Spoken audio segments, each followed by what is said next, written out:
يا أيها الذين آمنوا لا تقولوا راعنا وقولوا انظرنا واسمعوا وللكافرين عذاب أليم.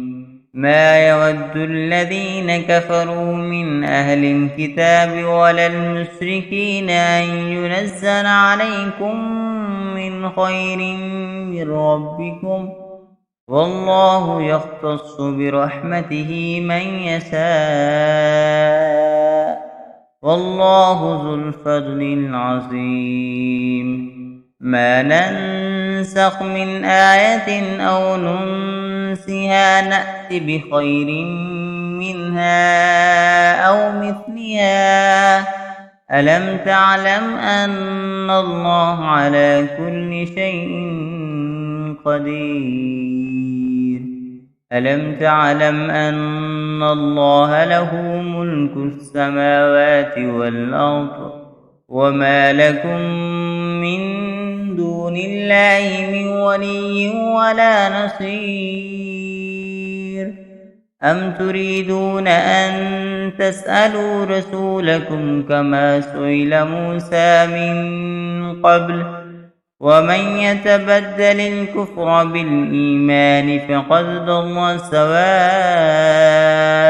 السبيل.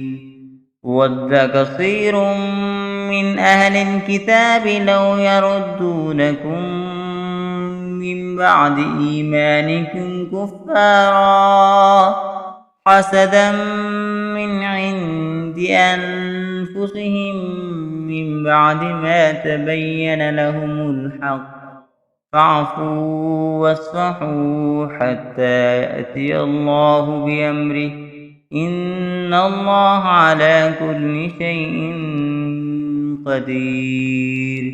وأقيموا الصلاة وآتوا الزكاة وما تقدموا لأنفسكم من خير تجدوه عند الله، إن الله بما تعملون بصير. وقالوا لن يدخل الجنة إلا من كان هودا أو نصارى، تلك أمانيهم، قل هاتوا برهانكم إن كنتم صادقين. بلى من أسلم وجهه لله وهو محسن فله أجره عند ربه ولا خوف عليهم ولا هم يحزنون.